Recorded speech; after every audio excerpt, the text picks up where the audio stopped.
Welcome to another episode of Untying Knots podcast. I'm your co-host, Lyndon. And I'm Angelica. And we are excited to get into a very delicate conversation today. We have a guest, a special guest with us today. Go ahead and introduce yourself and tell us who you are. Thanks, Lyndon. I am Paul Hutchinson. Many of you would know me as the executive producer of a movie called Sound of Freedom. I had a very successful business career and was recruited about 10 years ago to help lead undercover child rescue missions. And since that time, I've led more than 70 undercover missions. And Wow. Now that the movie's out, of course, I can't do undercover anymore. But I have been in the depths of darkness, and I have seen the worst part of humanity, and I've seen the beautiful light at the end of the tunnel. And we're making a massive impact in creating awareness in the world with a movie and now with a lot of these podcasts. So thank you for having me on. Paul, thank you for being here. We're so excited. And because of the sensitive nature of our conversation we're going to have today, we do want to issue a trigger warning that the things that we're going to share are very sensitive and very delicate. So please be advised of this trigger warning. There's some things you won't want to have your 7-year-old listening to today. But there are other things that you're going to want to have your 12-year-old listening to so that they can keep safe and be aware. Of course. Look, hot news right now in the culture is the whole P. Diddy case with human trafficking. Yes. You guys are the professionals. You're the experts in the field. What is your analysis of what's going on with his case? So I always say this to people. You can only keep darkness in the dark for so long before the light shows the true colors.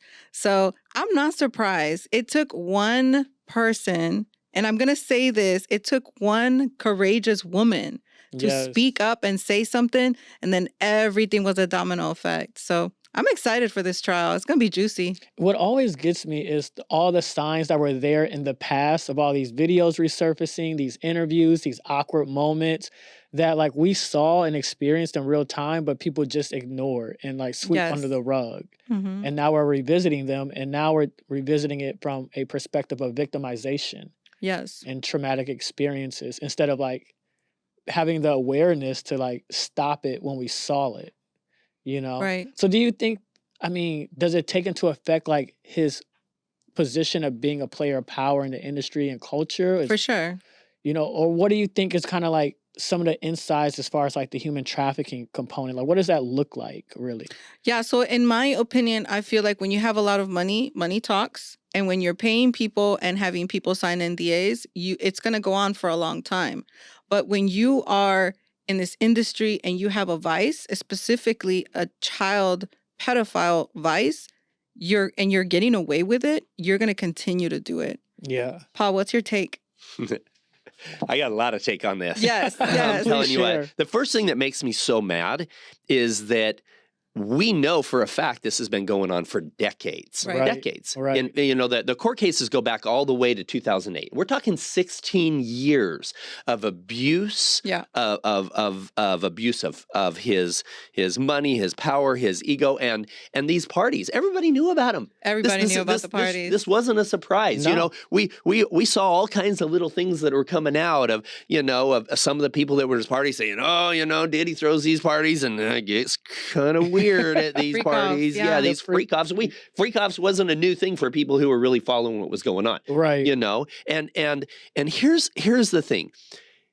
The very first undercover mission that I did, I thought that traffickers were going to have, you know, tattoos down their necks and 3 earrings in their noses and, you know, street thug type guys, right?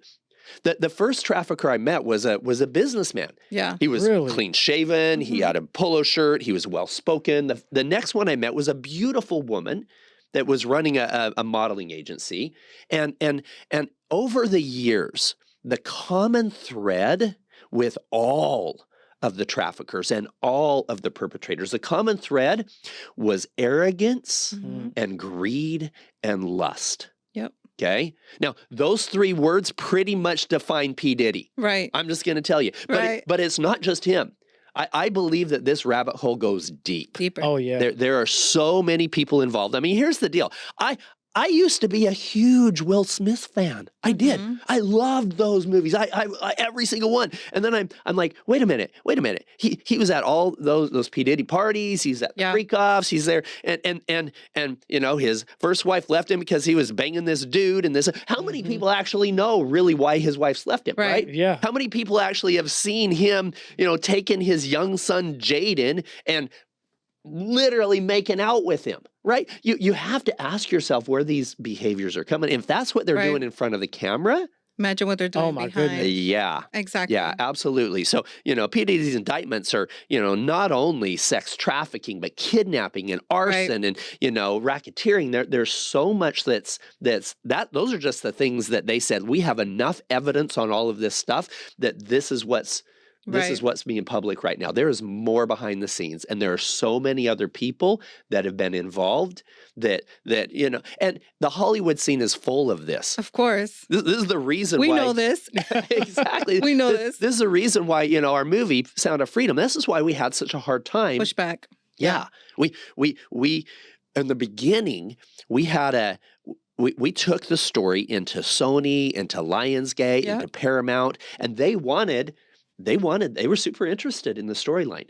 But they wanted full control. They could have very easily put, you know, my character and Jim Caviezel in a gay sex scene in the middle of the movie, and we couldn't do anything about it. You know, we could have had one of our operators, you know, fondling a child, whatever it was, right? Yeah. There was all kinds of things they could have put into the narrative that were twisting the truth to try to be in line with what they're trying to force feed and make okay in this world. Yeah. No, we needed the movie to be very clear of this is not okay. And unfortunately, a lot of Hollywood players are trying to move that narrative into an okay realm. Right. And it's so not okay. Wow. Right. That, I mean, you said so much, you know what I mean? And in my head, like my wheels are literally turning because, you know, the first thing that comes to mind is like, how does something like this even start? How does it scale to this magnitude? You know what I mean? Like, what's the genesis of human trafficking, you know? And I would love to know your insight and maybe even some stories that you guys have around this from what you've seen. Yes. So for me, you know, obviously I did undercover work. Most of my undercover work was corporate fraud, which, you know, most of the cartel was involved in that. But with the human trafficking, especially here in Houston, we all know that Houston is the second largest human trafficking circle here in the United States. And I think a lot of people don't realize how easy it is to lure these children.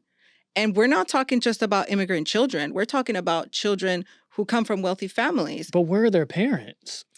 Wealthy, usually traveling, absent, and they usually leave these kids or leave them alone.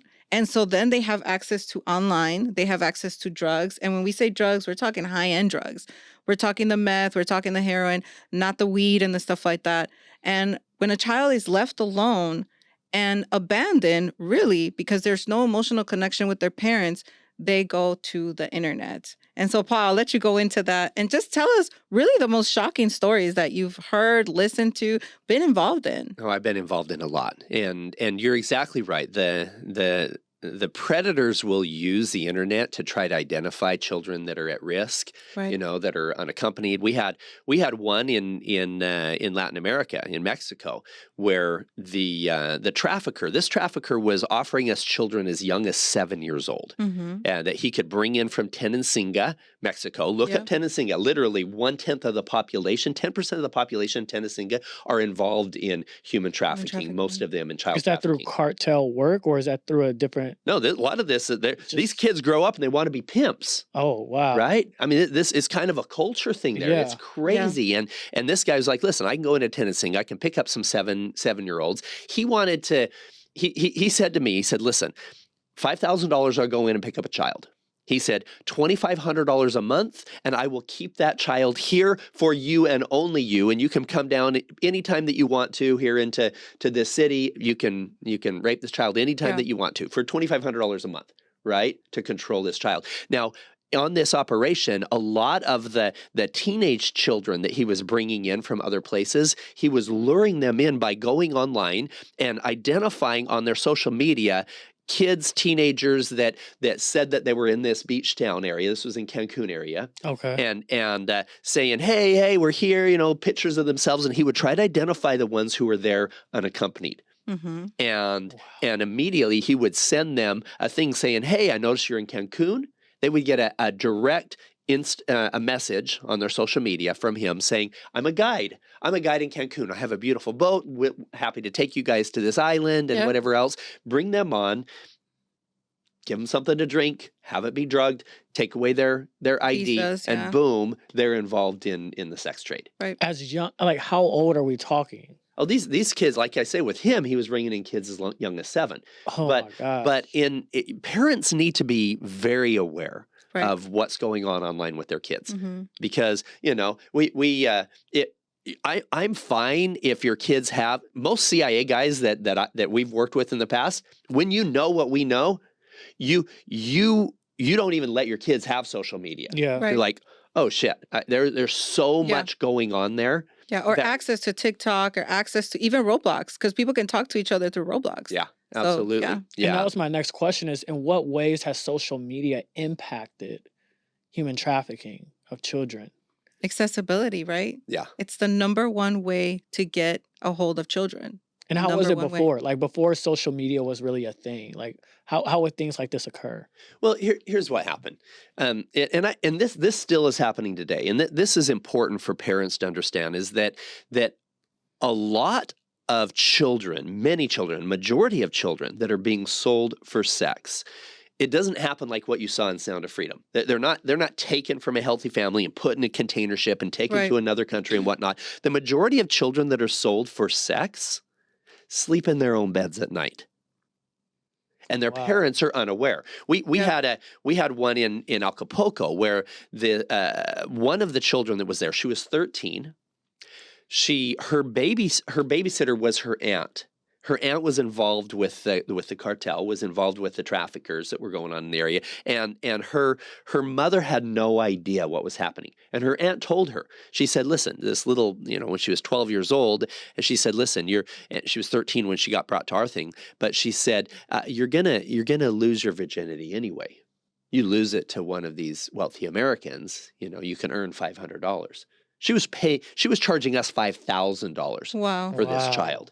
And she was showing her pornography. She was saying, "Hey, you should trust me more." Which is part, which I want to get into, and which is part of the grooming process, and also really like the preparation process, which a lot of people don't realize, that a lot of these kids are very, very innocent, and they are exposed to things to kind of like harden them up and get them really prepared to experience this horrible experience they're about to do.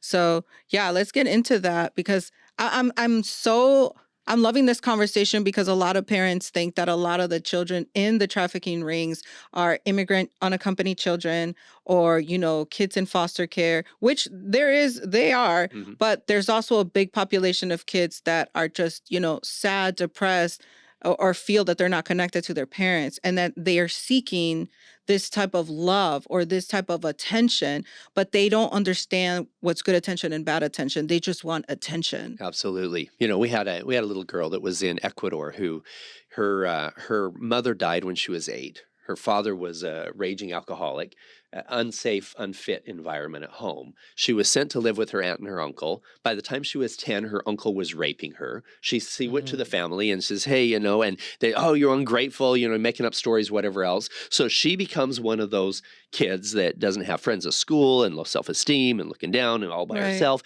The traffickers identified that. And one of them started giving her attention. Of course. Attention, exactly what you said. And pretty soon that attention was enough that he said, listen, you don't want to be here. No, I don't. It's a horrible situation. Why don't you come with me? Get your ID. And he took her to Peru from Ecuador.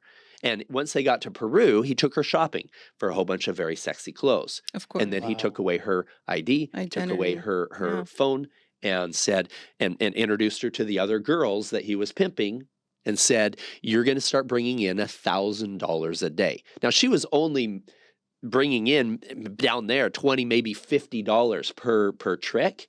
So we're talking 20 men a day that this child is getting raped by just to bring in that 1,000. Yeah. And one time she had been doing this for a bit. At almost 15 years old, Oh my she God. she didn't bring in the $1,000. She was, and she got beat up by the traffickers. This Yeah. is how we were notified, is that fortunately in that situation, the medical personnel at the hospital identified some things. Okay, she doesn't have a parent. She's, and there's some, she's very sexualized in her energy and whatnot. And our team was called. And from there, we were able to take down an entire ring that was going on in Ecuador still, Right. and sending kids over to Peru, et cetera. But this child, the sad thing is, where does she go back to? Yeah.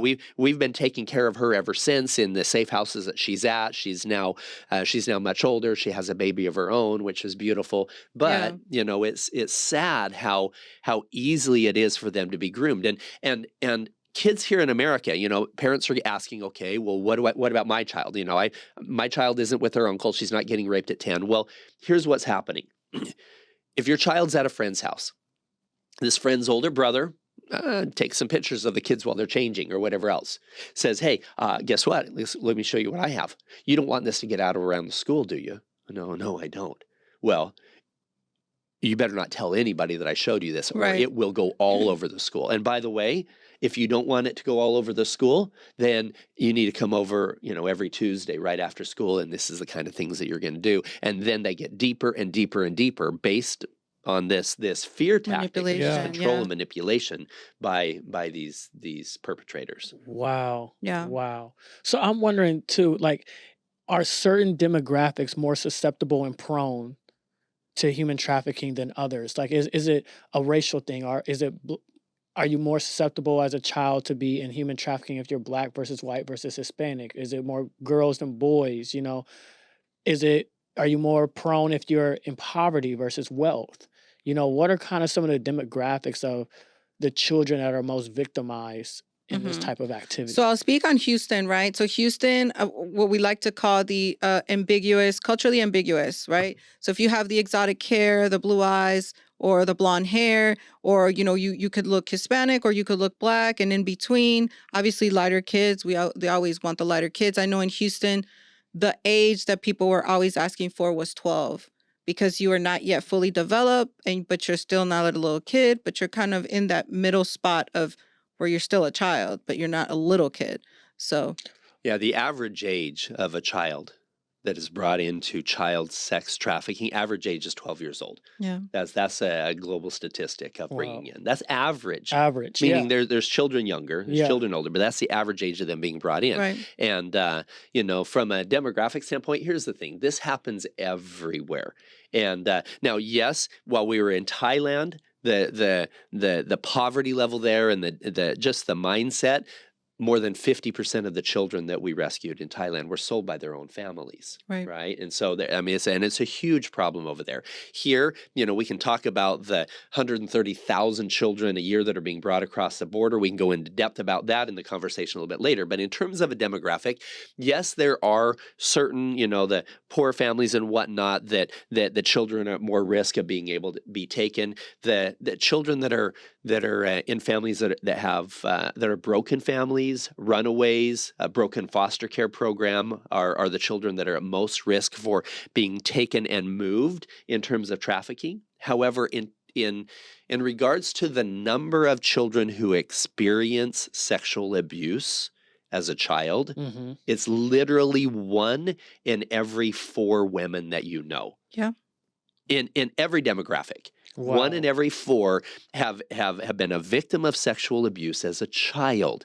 It's close to 1 in every 2 women at some time in their life, but 1 in every 4 as a child. Now, men, it's a little bit less. Okay. It's about 1 in every 5 at some time in our life. So it's about 20% of all men have been a victim of sexual abuse at some time in their life. However, even those, 1/4 of them, it was under the age of 10 years old, and it was in their own home. I was going to say that's probably somebody in close quarters, Well, they know. family member. Yeah, over 90%, I think it's like 92% of child abusers is somebody that the parents knew. It's a familial, it's a family member or a neighbor or whatever else. I talked about this in my book. So I was sexually molested by my neighbor when I was a child living in Mexico.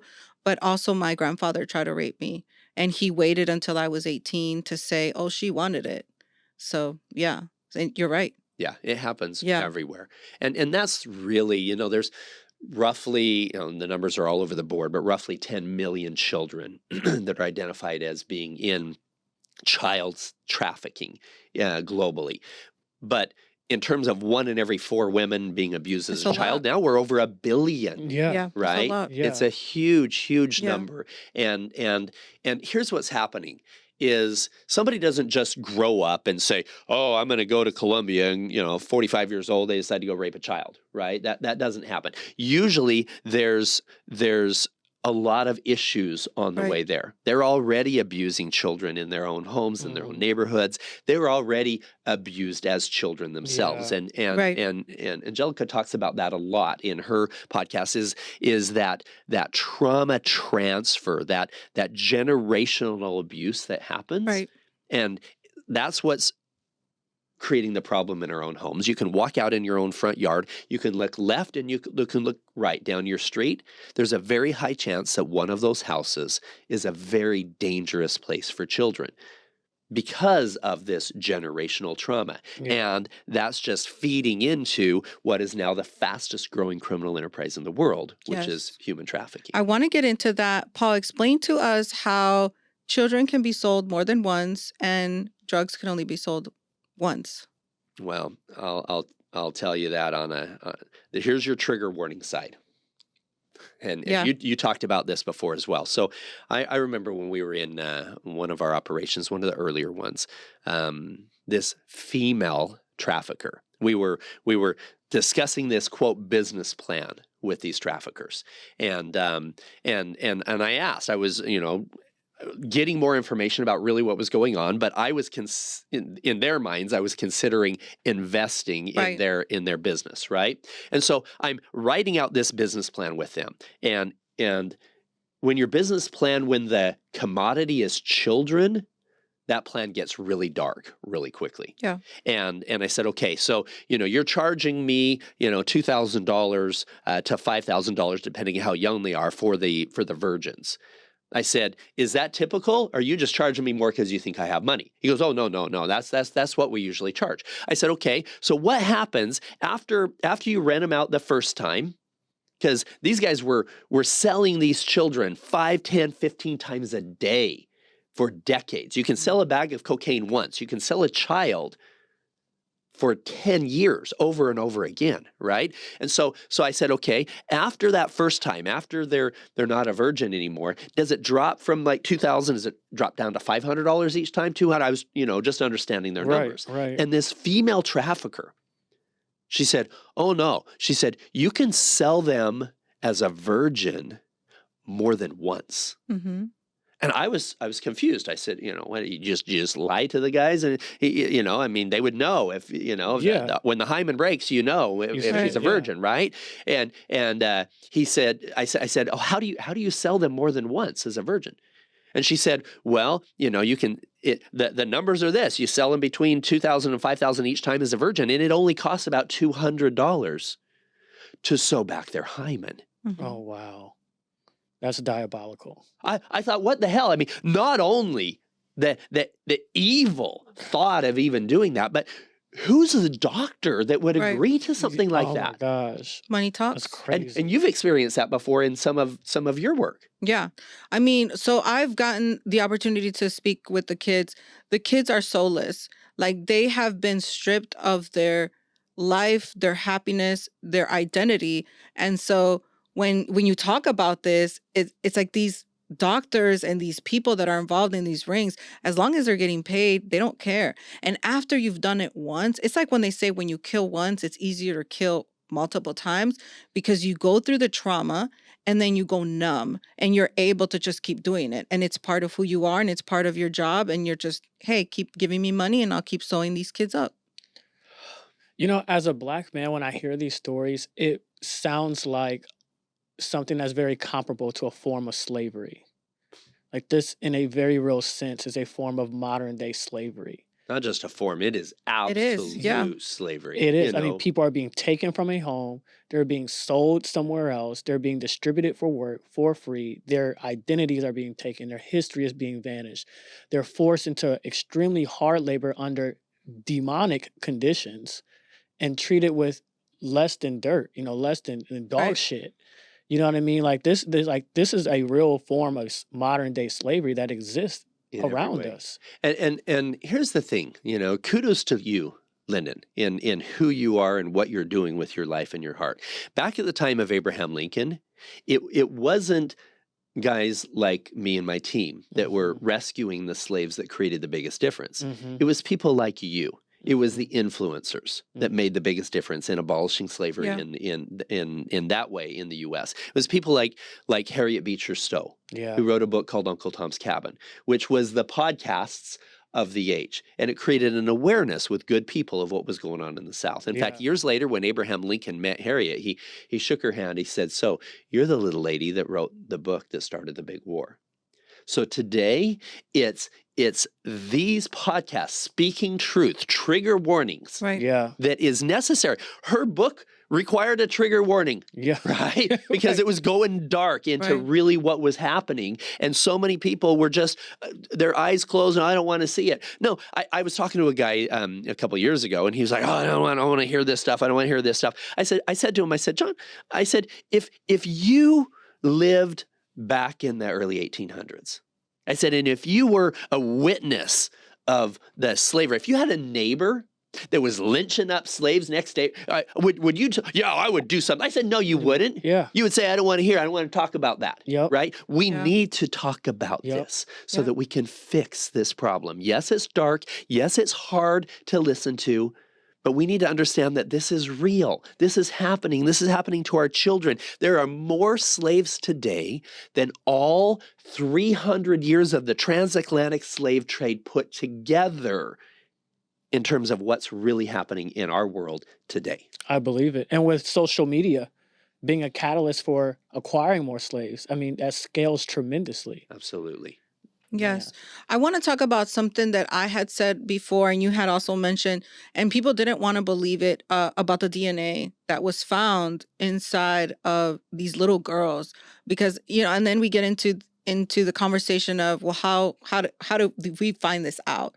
So tell us a little bit about that, because I think people they want to know that these kids are being saved, but they also don't realize that these kids have been passed around numerous times, more than a dozen. Absolutely. There was a story that came out earlier this year that of this child that was on the border that was brought across as an unaccompanied minor. Yeah. And they had identified the fact that she had been abused. They found over 80 different men's DNA inside of this child. Wow. 80 plus. I think it was like 85.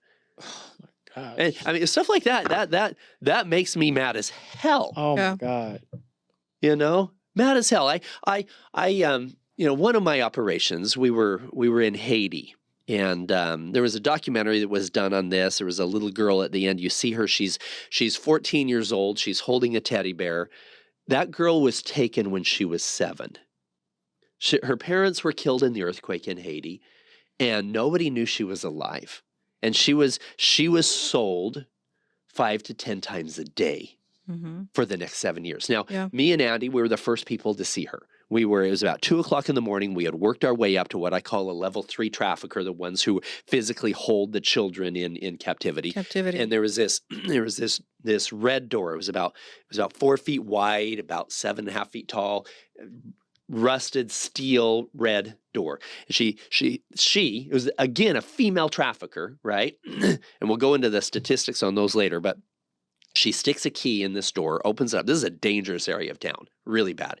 And first thing I see is this dirt hallway and dimly lit lights. And on the left-hand side were cell doors. And I've got video on my phone I can show you. Yeah. Cell doors. And these cells were 5 feet by 6 foot deep, dirt floors, no windows, no other access other than this steel door. She sticks a key in one of these doors. And the first thing I see is this metal steel kind of a plank. It's not even a bed. It's a steel plank that's held to the wall with a chain. Yeah. So you can fold it up and make room in there or whatnot. And there was a dirty, dingy blanket is all that was in that room on that thing. And to the left was a concrete block.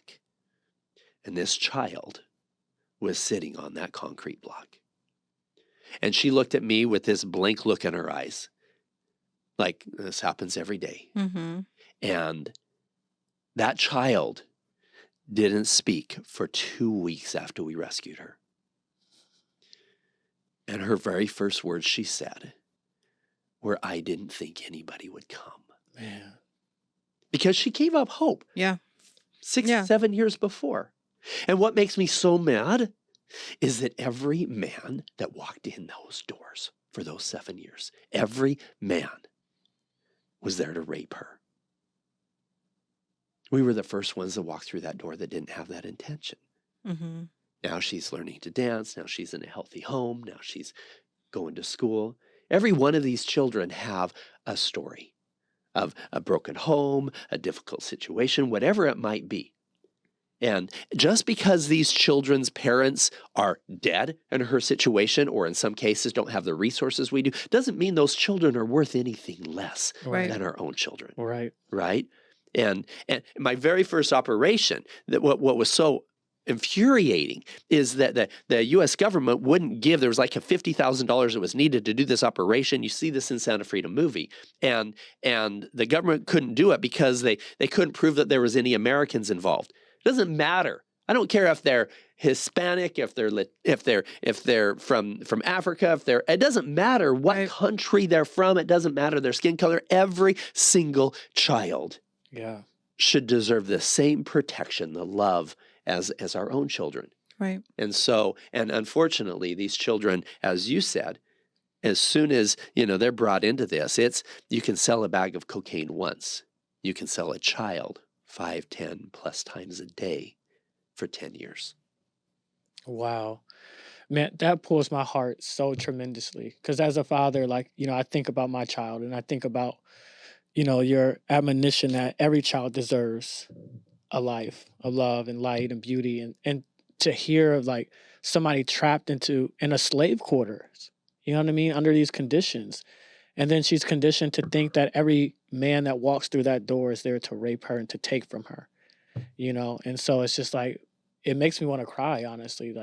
And it makes all the more things that are happening around P. Diddy's case all the more real. It's this isn't just a man that's doing weird things with people in the industry. These are children that are involved in real criminal activity. And the degree of how diabolical that is unprecedented. You know what I mean? The level of evil that is. And how many people are involved in it, like you said. And it's always unassuming people. You know what I mean? When we, you say, this was a woman that took you down there. Yeah. This is a public figure that we danced his music to. These are business professionals. And who knows? These are the people we Right. sit next to in churches and city council meetings. And it's so unassuming. We had a piece of software that a sister foundation had created that went into the dark web, where Mhm. people think that they're anonymous. Right. And it was this software was pretending to be a pedophile, because it's super difficult for agents to be looking at this Of course. shit over and over again, Yeah. right? So it pretended to be a pedophile, and it was looking on these Tor networks and stuff. And you remember how back in the day with Napster, you go on there and you want a song, and Yeah. it would take 1% from each of 100 people's computers to bring that song together. together. So what at that moment when you're sharing a file, when you're gathering that, you now know that all those 100 people had that song on their computer. Right. When you're dealing with child pornography in these networks, and it goes in and it says, I want, Vicky number 5 video, whatever else it is, right? And boom, it sends it out. In those file sharing networks, it shows you all the computers, and these guys think that they're anonymous. They think, I'm through this VPN network, I'm on the dark web. No, there's still a global identifier number tied to their computer that shows you their unique number and identifies each time that they're back online and what countries they are, et cetera, right? In 1 month, Just this one piece of software. This isn't everybody. This is just the ones that was open and sharing these things with it, right? Yeah. Mhm. In one single month in the United States, it identified over 800,000 unique individuals who were downloading child rape Pornography. videos. Wow. Okay, that's just this one software in this one test in Right. 1 month, 800,000. This is a million. Now, if you It's a figure lot. there's 350 million people in the United States, you take out the women, take out the children, just have the men, you maybe have 100 million men. That's literally 1 out of 100 that it already caught that was downloading child rape videos. This is Yeah. really common. And I believe the number is 10x that. Right.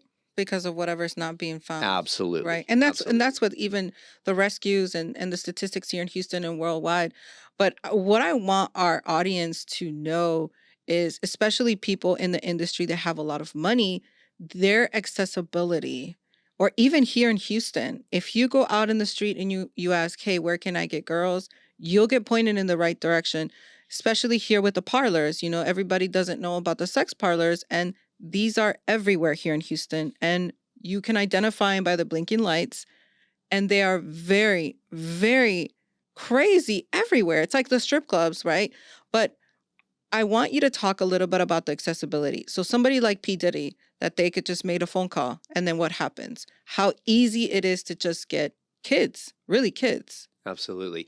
Here's some statistics. A lot of guys think, oh, you know what? As long as the girls that I'm with are over 18 years old, then I'm not contributing to human trafficking. Well, here's the real numbers. More than 90% of the women who say they're independent. This is on the, what used to be Backpage and erotic, Right. sites and whatever else. The ones who claim they're independent as prostitutes in the United States, less than 5 to 10% of them actually are independent. Most of them are being controlled through drugs, controlled through fear. And what will happen is, we had this one child. She was taken at 12 years old in Mexico City. She was taken up to New York. She was sold 30 plus times a day for years and years and years. At 17 years old, she was able to escape. There was a phone number that was placed by a foundation that we work with in Mexico. Yeah. And she memorized that phone number, and she was in a hotel with one of the Johns, and she called the phone number.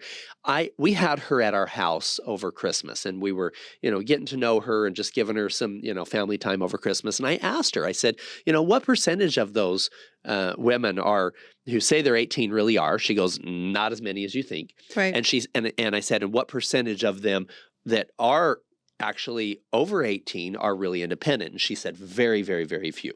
Wow. Less than 5 or 10. So you are contributing to human trafficking in that situation.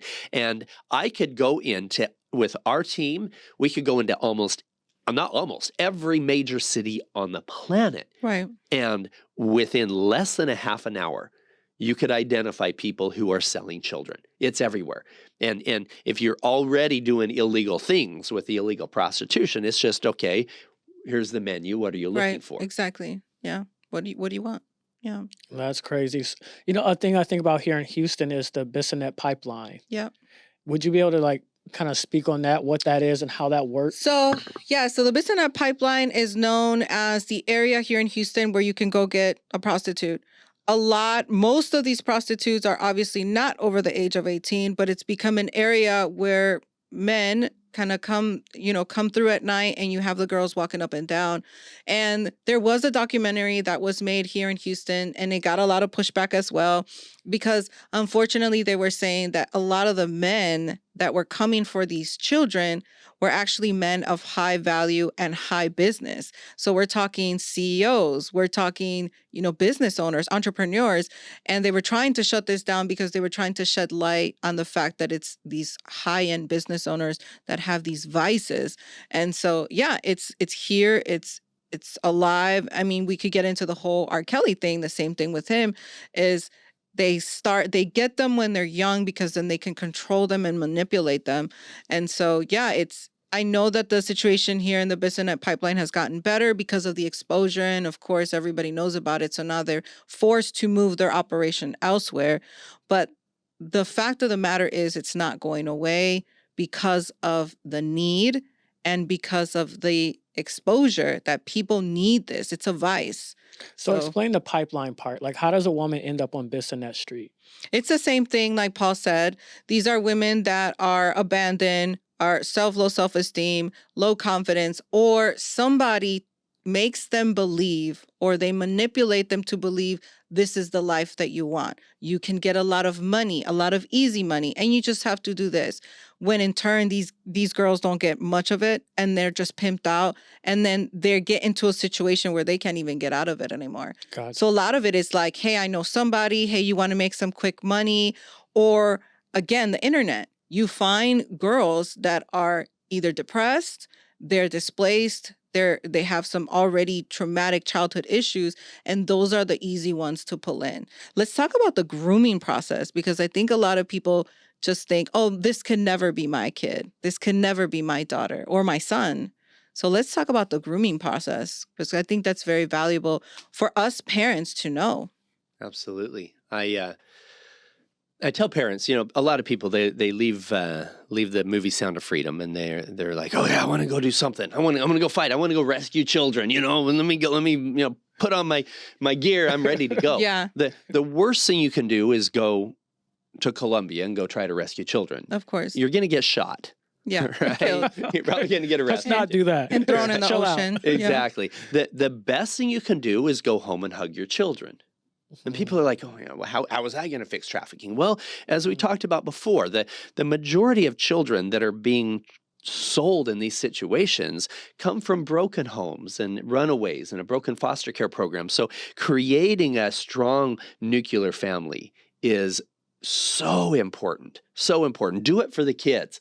Fix your marriage for the kids, you know, Wow. Keep things together for the kids, because that nuclear family is one of the best deterrents. Now, Right. you need to have a relationship with your children where they can very comfortably come to you and tell you when something is off, Yeah, right? You know, when Uncle Harry is hugging them in a way and having his hand down a little bit more, or giving them an overabundance of love and saying, hey, you know, we should have some little secrets away from your parents. These are grooming behaviors. Yes. Right. And you know, when you need to have a relationship with your kids where they can easily come to you and say, hey, my friend's brother is taking pictures of us or talking sexual things to us, and he tells us he's going to use this against, you know, that healthy communication with your kids when something is off, so they don't feel like, oh, I think I'm going to be in trouble because I had my hand on Uncle Harry's thing and he moved it up and I feel dirty about it. No, you need to have the healthy relationship with them. Yeah. Or, you know, if the babysitter is showing them pornography and says that, you know, that we should trust her more than you type of an energy. These are grooming behaviors. And I know you've seen a lot more as well here, but those are what we've seen. We've seen a lot of hey, you know, I want to be your friend. The little girl in Ecuador that, you know, he was walking her to school every day and spending that extra time and Right. buying Building her some that nice emotional things. connection. And, that Yeah. emotional connection is such where when they can move them into that next phase of exploitation, Mhm. then the child's already stuck. They're already in a place where So you're saying a solution is to saving more kids is loving your own kids. It really is. It really is.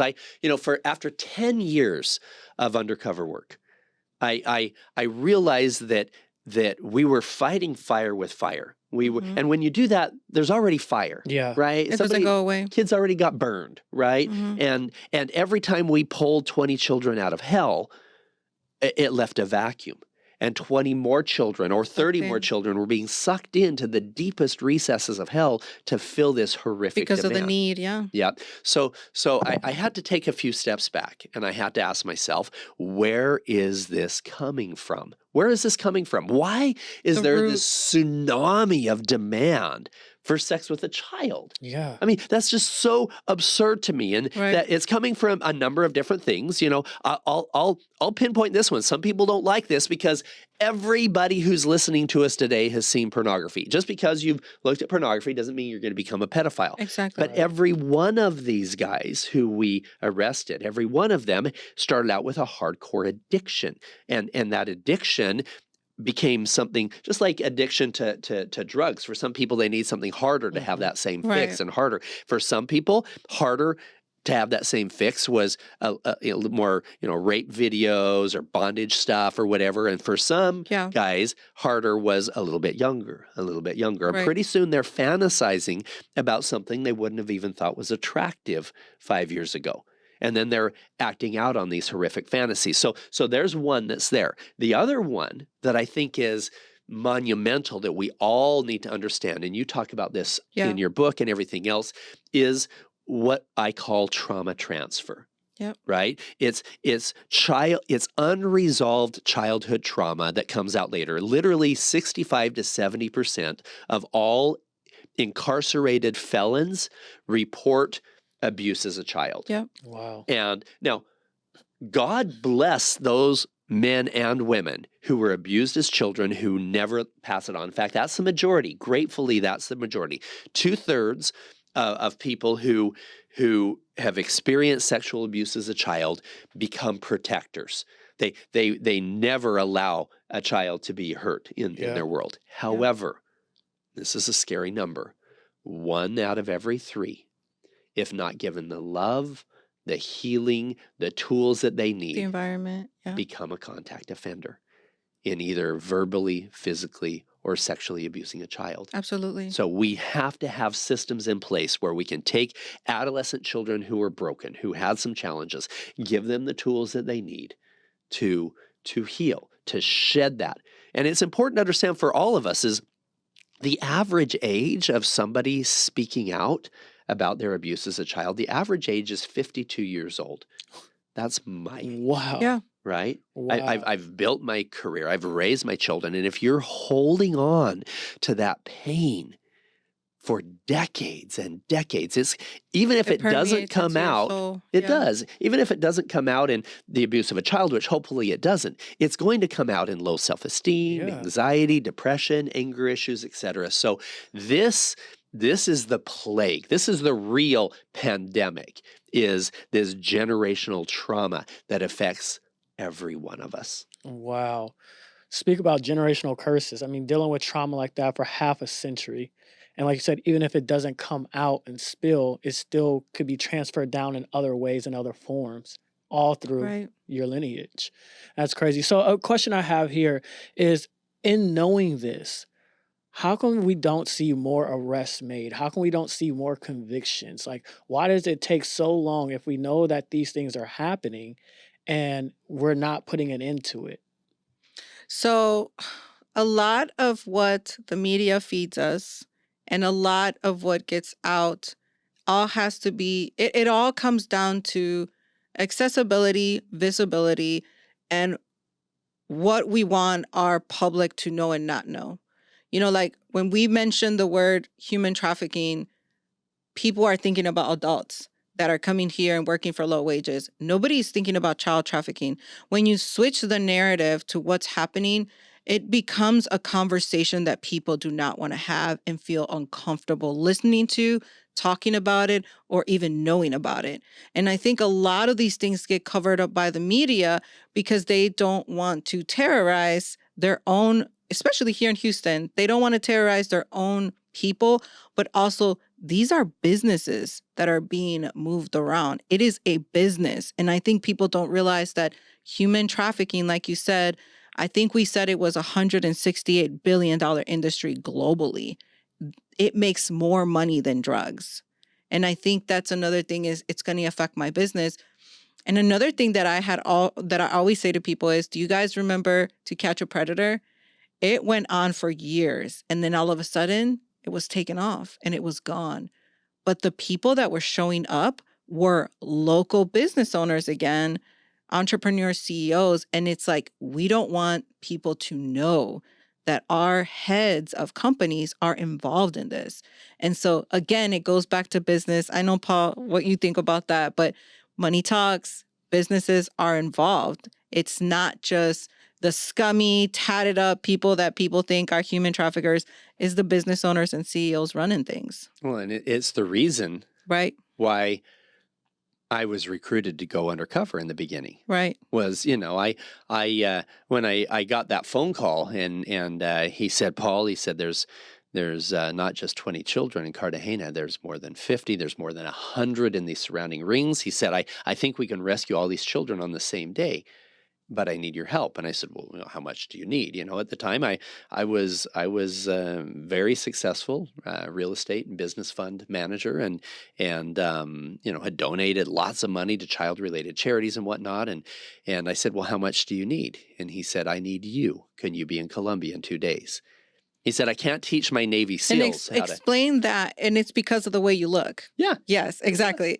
He said, I can't teach my Navy SEALs how to comfortably wear a $50,000 watch and a $4,000 suit and negotiate a multi-million-dollar deal. Right. He said, these traffickers are used to dealing with real people with real money, and it comes across. I've had some, in some of these operations, I had some guys that were, former detectives and whatever else, and the energy, because they're like, this guy's, asking for extra money for this, and they're like, oh, okay, yeah, whatever. No, I'm a businessman. Exactly. Right? So when I'm sitting down, I'm standing up in this parking lot with this guy who literally is controlling the cartel for this entire region. And he said, he's like, how many kids do you want? I said, we had heard that he had about 30 kids. And I said, 30, I'm bringing down some of my business partners and whatnot. And he goes, that's going to cost you $500 each. And I'm like, why 500? I went to this other, similar city in the region, and I said, I only pay 250 for each one of those. He goes, how old were they? I said, they were 13, 14. He goes, mine are all under 13. Right. And then he's like, the 0 kilometer mile ones, the virgins. Right. Right. He said, those ones are going to cost you $5,000. And that's for the little fat ones. And, this energy back and forth. And we were pushing. And then he said, and you're going to pay me $2,000 right now. Now, if somebody was, a government age, okay, I said, no, I'm not going to pay you $2,000 right now. I'm in his face. I've got ego too, right? And that ego actually played off really well in that space. Yep. I'm like, I'm not going to pay you $2,000 right now. I said, you tell me you're going to show up with cocaine at my party. I'm not going to pay you $2,000 now and hope you show up with cocaine. How do I know you can provide what you say you can provide? Yeah, He's like, he gets in my face. You ask any motherfucker in this city if I can provide what I say I can provide. Listen to me carefully. All those guys on the street, they all work for me. The police, they all work for me.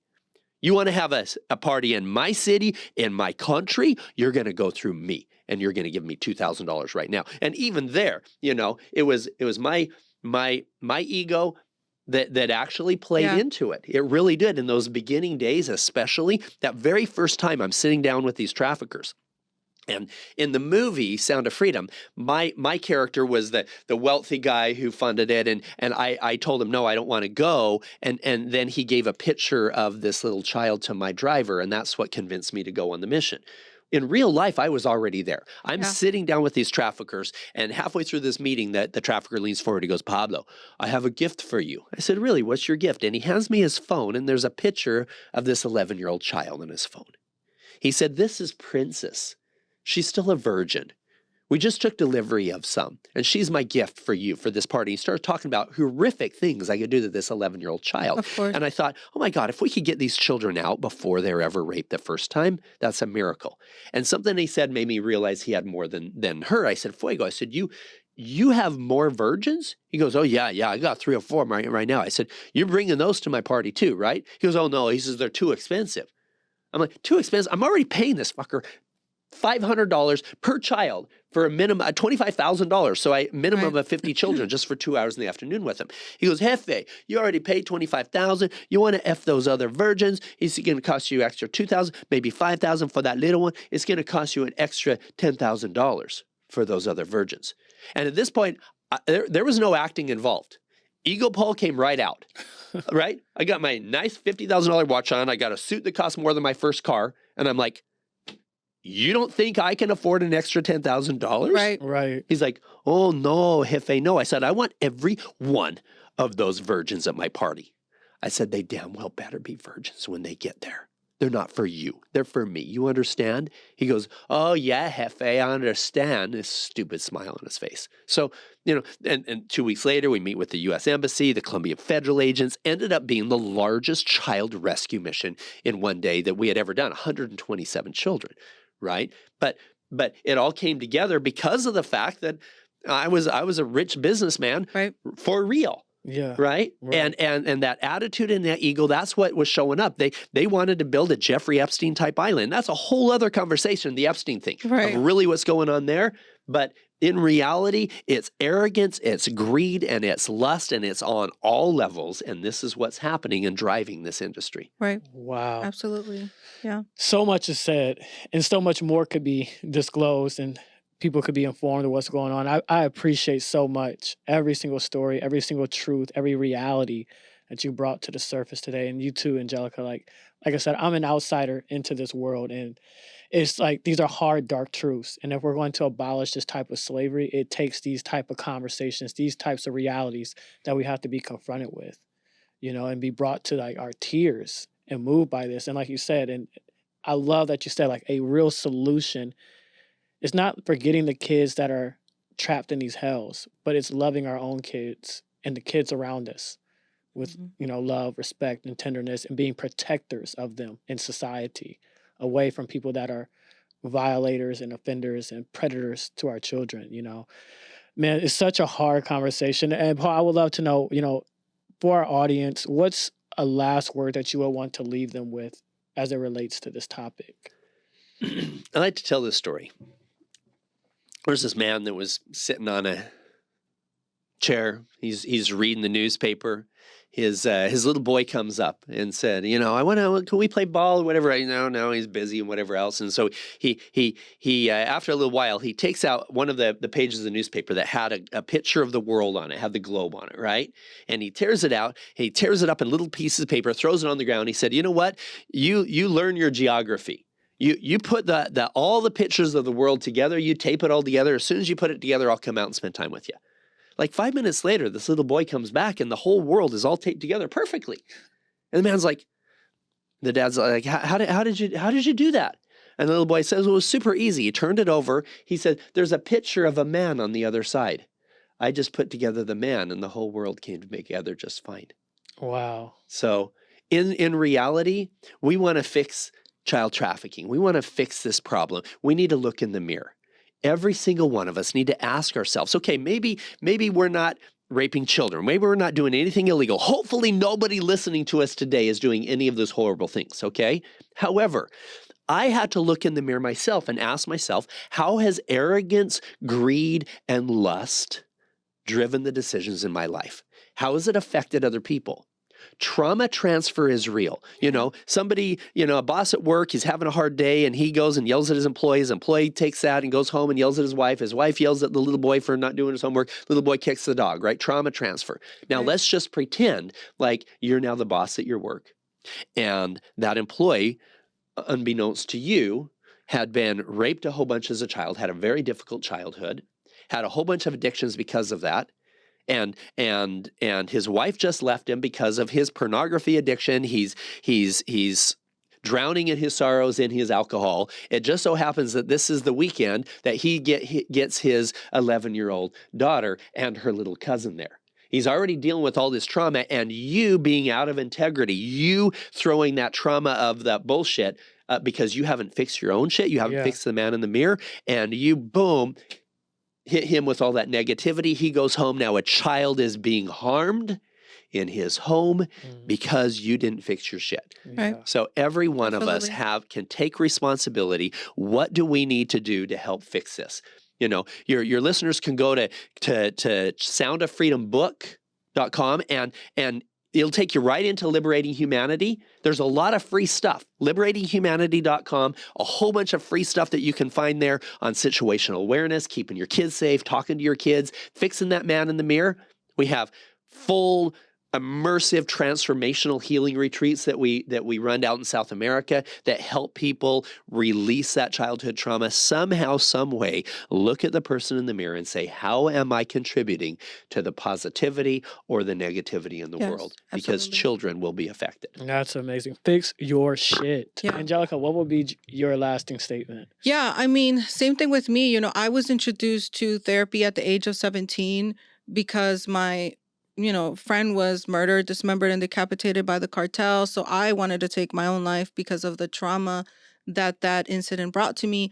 But when I was 17 years old and I was in that therapy room and I got to say out loud that I was sexually molested at 3, I was able to heal myself, and I was introduced to therapy and healing work that then I was able to take on what I take on now.